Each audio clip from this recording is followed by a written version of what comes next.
Hello friends, welcome to my YouTube channel. নমস্কার বন্ধুরা, মঞ্জু রান্নাঘর থেকে সবাইকে স্বাগত। তো বন্ধুরা, আজকে আমি আপনাদের কাছে আবার একটি ভিডিও নিয়ে হাজির হয়েছি। ভিডিও হলো কলা থোড় বা কলা মাজা। তো আপনারা কেউ বলেন মাজা, কেউ বলেন থোড়। থোড়টা কী করে না, গাছের ভেতরের যে ছালগুলো ছাড়িয়ে দিলে যে ভেতরে সরু যে টিউব লাইটের মতো যে কাণ্ডটা হয়, সেটা হলো থোড়। আপনারা থোড় তো অনেকে অনেক রকমভাবে রান্না করে খেয়েছে, তো আমি আজকে একটু আপনাদের কাছে অন্যরকমভাবে দেখাবো থোড়ের ভাজা বা থোড় ভর্তা। তো বন্ধুরা, আমার পুরো ভিডিওটি দেখবেন, মাঝখানে স্কিপ করবেন। আমার পুরো ভিডিওটি দেখার জন্য আপনাদের কাছে অনুরোধ রইল। আমার চ্যানেলে নতুন শ্রোতা হলে চ্যানেলটি সাবস্ক্রাইব করার অনুরোধ রইল। আর হাতের কাছে নোটিফিকেশান বেল আইকনটি প্রেস করে অল করে দেবেন, যে নতুন নতুন ভিডিওগুলো ছাড়বো সরাসরি আপনাদের কাছে পৌঁছাতে পারে। লাইক কমেন্ট শেয়ার করতে ভুলবেন না। তো বন্ধুরা, প্লিজ বন্ধুরা, আপনাদের ওই সুন্দর হাতের আঙুল দিয়ে আমাকে একটি লাইক করে দেবেন। তা আমি সেই আগ্রহতে, আপনাদের লাইক করার আগ্রহতে আমি আপনাদের কাছে আরও নতুন নতুন ভিডিও নিয়ে আসতে পারবো। তো এবার বেশি কথা না বাড়ি ভিডিওটি স্টার্ট করা যাক। দেখুন বন্ধুরা, আমি থোড়টা হাতে নিয়ে নিয়েছি। এবার থোড়ের গায়ে যে পাতলা যে আঁশের মতো থাকে, দেখুন সাদা সাদা, ওটাকে আমি দেখুন বটি দিয়ে আমি ছাড়িয়ে দিচ্ছি।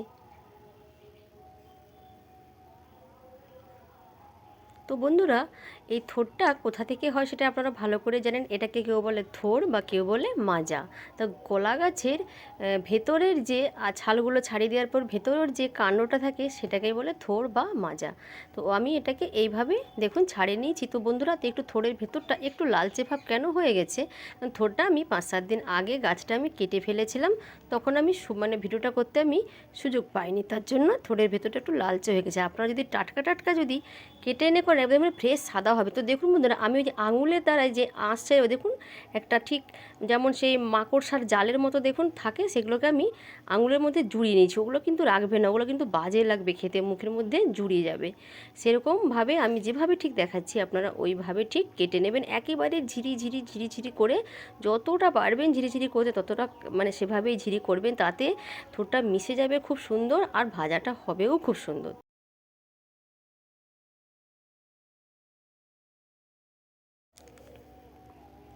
তো বন্ধুরা, থোড়টা কেটে কিন্তু সঙ্গে সঙ্গে জলের মধ্যে চুবিয়ে দেবে, নাহলে দেখবেন থোড়ের গায়ে একটা কালো মানে একটা দাগ থাকে, কষ থাকে গাছের, সেরকম কিন্তু কালো হয়ে যাবে। সঙ্গে সঙ্গে জলের মধ্যে দিয়ে দেবেন। আর তো বন্ধুরা, আপনারা তো থোড় বা মাজা অনেকে অনেক রকমভাবে রান্না করে খেয়েছেন। তো একবার বন্ধুরা, এইভাবে আমি যেভাবে ভাজাটা আপনাদেরকে দেখাচ্ছি, একবার খেয়ে দেখবেন। দেখে যদি আপনাদের ভালো লাগে তো আমাকে কমেন্ট করতে কিন্তু আপনারা ভুলবেন না বন্ধুরা। তো আপনাদের একটা লাইক কিন্তু আমাকে, আমার মনে এতটাই আগ্রহ বাড়িয়ে দিবে যে আরও নতুন নতুন ভিডিও নিয়ে আমি আপনাদের কাছে আসতে পারবো। তো বন্ধুরা দেখুন, আমি এইভাবে ঝিরিঝিরি করে কেটে সবগুলোই আমি কেটে জলের মধ্যে এইভাবে আমি চুবিয়ে দেবো। তো দেখুন, এবার আমি ধুয়ে ধুয়ে 2-3 বার করে ধুয়ে তুলে নিয়েছি। এবার দিয়ে দিলাম স্বাদ অনুযায়ী লবণ। তো দেখুন, একটু লালচে ভাব থোড়টা হয়ে গেছে, কারণ আমি বলেছিলাম যে আমি কয়েকদিন আগে থোড়ের গাছটা আমার কাটা। আপনারা যদি বানাবেন তো সঙ্গে সঙ্গে কেটে এনে বানিয়ে দেখবেন একেবারে ফ্রেশ সাদা হবে। তো আমি দিয়ে দিলাম অল্প একটু হলুদ দিয়ে, এবার আমি ভালো করে হাতের দ্বারাই আমি চটকে দেবো।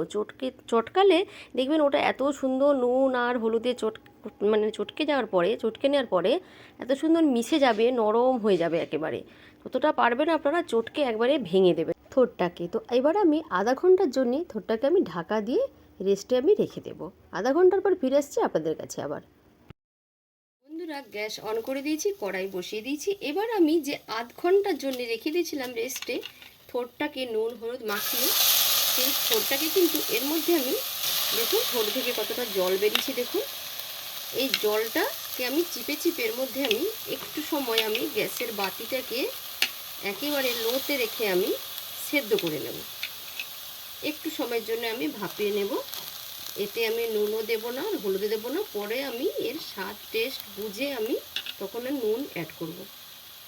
আমি জলটা কিন্তু দিলাম না, দেখুন বন্ধুরা, জলটা কিন্তু আমি ফেলে দেব।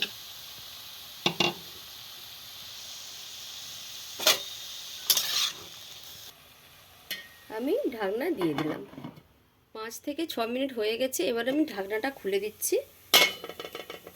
দেখুন অনেকটা ভাপানো হয়ে গেছে। এবার আমি এটাকে একটি পাত্রের মধ্যে ঢেলে নেব। দেখুন সেদ্ধ হয়ে গেছে অলরেডি। পাত্রের মধ্যে ঢেলে নিয়ে কড়াইটা আমি পরিষ্কার করে নেব, নিয়ে তারপর পরের স্টেপে আমি যাচ্ছি। কড়াই বসিয়ে দিয়েছি, তেল ঢেলে দিয়েছি, আমি 2 থেকে 3 চামচ তেল দিয়েছি। তো বন্ধুরা, আপনারা যদি বেশি পরিমাণে তেল খান তেল দেবেন। তো আমি কিন্তু কম তেলের মধ্যেই এই রেসিপিটা বানাবো, তেলটা আমি বেশি দেব না। এবার আমি দিয়ে দিলাম কালো জিরে। দেখুন কালো জিরেটা লঙ্কাটা পাকানো হয়ে গেছে। এবার আমি দিয়ে দেবো, দেখুন গ্রেট করে রেখেছি রসুন। আর এটা কিন্তু রসুন দিয়ে ভাজলে বেশি স্বাদ হয়। রসুনটা পরিমাণে একটু তারই মধ্যে একটু বেশি দেবেন, তবেই থোড়ের কিন্তু স্বাদটা ভালো লাগবে, থোড় ভাজা বা থোড়ের ভর্তা। এতে আর কিন্তু সেরকম কোনো কিছু আর মশলা লাগবে না। রসুনটা ভেজে নেওয়া পর্যন্ত একটু অপেক্ষা করব। দেখুন রসুনটা লালচে লালচে রং হয়ে গেছে, ব্রাউন কালার। এবার আমি দিয়ে দেবো এই সেদ্ধ করে রাখা থোড়। তো বন্ধুরা গরম গরম ভাতে কিন্তু এই থোড় ভাজা বা থোড়ের ভর্তা কিন্তু অসাধারণ লাগে। এক থালা ভাত খেয়ে নেবেন এই থোড়ের ভর্তা বা থোড় ভাজা দিয়ে। এর গন্ধটা এত সুন্দর লাগে, কালো জিরে, রসুন আর শুকনো লঙ্কা।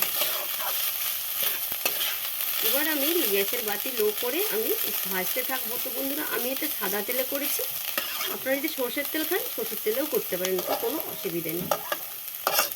আর একটু আমি হলুদ, তো হলুদটা আমি নুন হলুদ মাখানোর সময় দিয়েছিলাম। তো আমি তো জলটা ঢেলে ফেলে দিয়েছি, মানে জলটা চিপে ফেলে দিয়েছি, তাই হলুদের কালারটা একটু বেরিয়ে গেছে, রঙটা তো কালচে কালচে লাগছে। তো বন্ধুরা থোড়ের যে এই ফ্রেশ সাদা হয় থোড়টা, যখন আমি কেটে আপনাদের দেখিয়েছিলাম, তো গাছটা আমার মানে কলার যে গাছটা কাটা কয়েকদিন আগে কাটা ছিল বলে থোড়টা একটু লালচে রঙ হয়ে গেছে। তো আপনারা যদি সঙ্গে সঙ্গে গাছ কেটে এনে থোড়টা রান্না করেন না, ফ্রেশ সাদা হবে একেবারে। তো এবার আমি এর সঙ্গে অ্যাড করে দেবো চিনি। দেখুন বন্ধুরা আমি দিয়েছি 1 চামচ চিনি। চিনিটা কিন্তু অবশ্যই দেবেন, না হলে কিন্তু ভালো লাগবে না এই থোড় ভাজা বা থোড় ভর্তা। মিষ্টিটা কিন্তু স্বাদের ব্যালেন্স আছে। এবার আমি অনবরত কিন্তু এটাকে এভাবে আমি নাড়তে থাকবো, আর গ্যাসের বাতি কিন্তু একেবারে লোতে থাকবে। এবার আমি দিয়ে দেবো একটু ভাজা গরম মশলা। আপনাদেরকে তো আমি বলি প্রত্যেকটা ভিডিওতে যে আমি ভাজা মশলাটা কীভাবে বানাই, তো ওই ভাজা মশলার ভিডিওটাও আমি আপনাদেরকে দেখাবো যে আমি কী কী জিনিস এই ভাজা মশলাটা আমি করি। এই ভিডিওটা অবশ্যই আমি আপনাদের কাছে খুব তাড়াতাড়ি নিয়ে আসবো। হয়ে গেল আমার থোড় ভাজা বা থোড় ভর্তার রেসিপি। তো বন্ধুরা আপনারাও বাড়িতে এই রকম থোড় ভাজা বা ভর্তা রান্না করে আমাকে কিন্তু অবশ্যই কমেন্ট করে জানাবেন যে গরম গরম ভাতে খেতে কেমন লাগলো। দেখুন বন্ধুরা থোড় ভাজা রেডি, এবার শুধু সার্ভ করার পালা। তো বন্ধুরা এবার একটু প্লেটে আমি উঠিয়ে নিচ্ছি। তো দেখছেন যে নিচের মধ্যে একটু একটু দাগ দাগ আছে, তো ওটা কিন্তু ভয় পাবে না, ওটা কোনো ব্যাপার না। ওটা ভাজা করতে করতে না একটু এরকম দাগ হয়ে যায়। আজকের মতো আমি এখানে ভিডিওটি শেষ করছি। আবার আপনাদের কাছে নতুন ভিডিও নিয়ে হাজির হব। টাটা।